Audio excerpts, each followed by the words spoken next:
We're going to be discussing financial abuse, going into detail.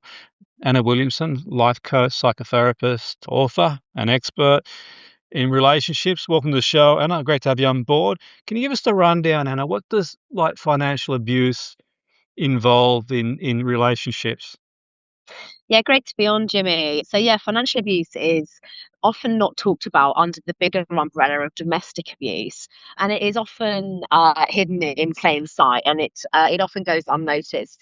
But we know I'm very proud today to have teamed up with AXA UK, and we have done some recent research which says that more than 50% of Brits don't believe that financial abuse is actually understood by the public, and yet 15% say they have experienced it. It can be quite subtle. I think particularly when we hear the word financial abuse, it sounds quite sort of grandiose and quite big, but actually it's the subtleties that are the key point here. So some of the characteristics might be one partner withholding money from the other within the relationship. Perhaps one partner is controlling all of the bank accounts, all of the passwords, and not allowing access to some of the financial transparency that is very, very necessary and needed to be in an interdependent, respectful relationship. Some people report feeling like they have to ask permission to spend money on basic things, little subtle questions such as, do you really need that? Be made to feel guilty. And what AXA UK have actually done with this research, which I think is absolutely brilliant, is that they have brought on board Women's Aid to actually train their staff to recognise when customers might perhaps disclose that they are experiencing financial abuse. Things such as, my partner's taken me off the car insurance policy. That by design is can be a form of financial abuse, restricting independence from somebody. So what we're trying to do today is just really shine that spotlight, because I was in a psychologically abusive relationship many years ago, and financial abuse was part of that. And I know at the time I didn't recognize it. All I know that in my gut instinct, it didn't feel right. I was being made to feel guilty around money, but it was actually inherently wrong, and it did come under the umbrella of financial abuse. So I want to empower men and women who might be experiencing something similar within their relationships, and to encourage them to not suffer in silence. Thank you for sharing your experience there, and I sort of I'm sure that sort of might hit home for a lot of people. Like you've mentioned, if a lot of people don't know what it is, then obviously sort of that's a good starting point. If sort of you don't mind sort of reflecting on your own experience, it might sort of help people connect the dots type thing. At what point did you realize that this isn't right type thing? Was there a point that you had like an epiphany type thing? Well, this is quite right, to be fair. It's a great question. Yeah, the sort of it felt wrong in my gut instinct, and I think often we ignore our gut intuition, and we must trust that there is a reason why. That is often the first port of call. So don't ignore that. But I had my credit card taken out of my purse, and I was told that I need your credit card. We're in a relationship. A good partner would let me use their credit card. So again, it's that manipulative language that's quite subtle that made me then second guess myself and question myself, that is this something that everybody should do? Does that mean that I am a bad partner? And it's when you're grappling with what you know to be true within yourself versus what you are sort of being told. And then actually the defining moment for me, Jimmy, was when my partner at the time really tried to quite forcefully guilt trip me into taking out a personal loan in my name to finance a new car for him. And I knew, and again, it sort of came from the financial education my parents had given me, which was to not live on credit as best you can, and certainly never to bump somebody else up, when you yourself then would be completely, left holding the cards when it came to any debt management. And it was at that point I remember thinking, this is really wrong. This is really wrong that I'm not even being asked. I am being quite forced, again, with this manipulative language. If you loved me, you would take out this loan. And then actually quite threatening language around, well, if you don't do that, then maybe I'm going to have to tell a few people, who you really are. That kind of sort of threatening behavior. And there were many things actually, thankfully, that made me exit that relationship, but that definitely was one of the most poignant.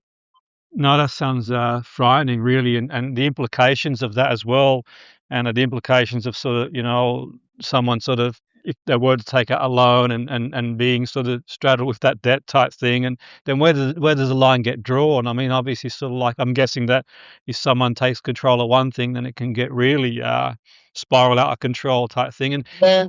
I mean, like I suppose, like you mentioned, there's like training, the exercise, there's some training. So what can they pick up on? And I suppose anyone listening in, you've mentioned there's some of the, you know, situations type thing, be it taking out a loan or using sort of coercive language, whatever type thing. But is there anything else that the research suggests that people can kind of think, okay, well, this, because obviously sort of like it's important for sort of staff to have some idea, because Yes. if someone's going to have a big commitment and take out a big loan type thing, Yeah. yeah. So is there any sort of It's things that people can think about? Yeah, I mean, what AXA UK, they hear things, such as this is what is called what they say, what we hear, oh, my husband's taking me off the car insurance, says I don't need to drive anymore, and that is where Women's Aid had trained AXA UK staff to recognise that actually that's not okay, and that could possibly be in the realms of financial abuse.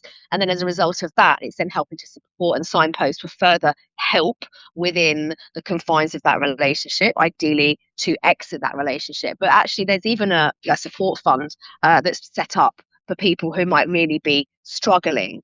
So it's the subtleties, really. And I always say to people, if it feels wrong, it is wrong. Nobody should make you feel guilty or pressured or treading on eggshells around anything. But when it comes to finances, if you're finding yourself not feeling as though your relationship is balanced, that there is healthy transparency and communication around money, that is an issue. No, it's really interesting, and I suppose sort of going off track a little bit. And if anyone's sort of listening, thinking, okay, it's happened to them, or it is happening to them, but they feel maybe there's a stigma, maybe they feel, I suppose they might feel kind of, I wouldn't say silly, but that I suppose it can be a difficult thing for people to talk about if they have taken out a loan or something like that, and they might be a little bit, I wouldn't say ashamed, but and they shouldn't feel ashamed. But the point is, they might feel a bit uncomfortable saying this is what's happened to them, if that makes any sense. Yeah, it makes so much sense. And I think thank you for raising that because it's definitely how I felt. And as you say, yeah, of course, nobody should feel like that. But the reality is, Jimmy, people do feel like that. And that's how I felt as well, a little bit embarrassed, But what I want people to recognize and remember is that this is not your fault. And you are also, sadly, one of millions of people in the UK alone that are experiencing this. And this is why we're flying this flag today with AXA UK, because we don't want this hidden in plain sight anymore. We remove stigma by talking about it openly and publicly. So if anyone is thinking, oh, I feel really embarrassed, or I should have known better, or whatever it may be, why should you? You are a victim of somebody's manipulation and control. I've been there. I know how it can feel, but I also know how important it was to reach out, which I did do. I reached out to a friend of mine and I just said, he's asking me slash making me do this and it feels really wrong. And then to have that friend say, this is really wrong. Do not do this. This is not a healthy relationship, and actually putting that trust in somebody else to be able to soundboard you. It takes bravery to ask for help. Please find that bravery. And like I say, there's many organisations that can help you. Women's Aid are amazing who've teamed up with us today. You could even go to AXA UK's website and there's a whole section there on extra support and signposting as well. But the main thing is, Jim, I want people to know is please don't feel like this is your fault, that you're stupid, that you should have known better, any of that, because that is by design what abusers do to their victim. They want them to feel like that so that they then keep stum and they don't say anything. The way that we break this pattern is by being brave and putting your head above the parapet. And I did it those many years ago. It's not easy, but it was absolutely the right thing to do. No, and so it's really interesting, in terms of how the relationship dynamic. And I think that if someone's sort of caught up in it all, and I suppose they can't see the wood for the trees type thing, it's like, they're involved, emotionally invested. From the outside looking, from the sidelines, it's probably easy for people to say, why don't you do this, why don't you do type thing. But I suppose when people are caught up in that situation, having someone to sort of reach out to in confidence to help them at least, plan. Yeah, and I Yeah. yeah, and I think as well, sorry to interrupt you, I think Yeah. also as well, this is where we as friends, as colleagues, as family members can also tune ourselves into this a little bit as well. And it could sort of it's very difficult. People don't want to poke their nose in or cross a line. But equally, I know I've had friends in the past that have said a few things to me that have kind of caught my attention as a possible bit of a red flag. And I know them to be in what I would categorize, as it seems on the outside, to be a healthy relationship. But their language and some of their things have led me to believe that, is it worth me checking in that everything's okay with finances? Or don't, I can't go on that holiday because, so and so, partner won't let me spend the money, and it's things like that. So I think for friends and family members to check in and just say, can I just check, like, is everything, what is your financial setup, and are you okay around this? Because you know what, you do know that, you have your money as well. You are entitled to do these things. And I think when it comes down to as well, Jimmy, it's about having a respectful conversation. Obviously, in all relationships, you're going to have priorities about what you want to spend your money on. So, it is about healthy communication. But the key here, though, it is respect. You can certainly question spending, particularly if you've got good, transparent communication. But if one person is then controlling those finances unhealthily and manipulating the other person, then that's not okay. So I think we can all look out for each other too. Absolutely, and having a firm boundary, a line in the sand, so to speak, in terms of what sort of constitutes as because this can have a big impact on people on a spectrum of things. Obviously, it can be subtle, but it can also have an implication. If people are taking out loans and other stuff, then that can really damage a person's credit, but also even psychologically as well. The psychological aspect of it too, and it's not good. But if people want to learn more, I know you sort of mentioned sort of Women's Aid Acts as well, and I suppose any sort of anywhere that people like, just sort of website, anywhere they can go to sort of have a look, and if they think they might be in this situation, or even your work, and where can they sort of go to find out more information? Yeah, I would say the first port of call really today is go to the AXA website or AXA socials, AXA UK, because they have got some amazing resources there that can then support and signpost further out to other supporting charities as well. I would say that's a really good place to start.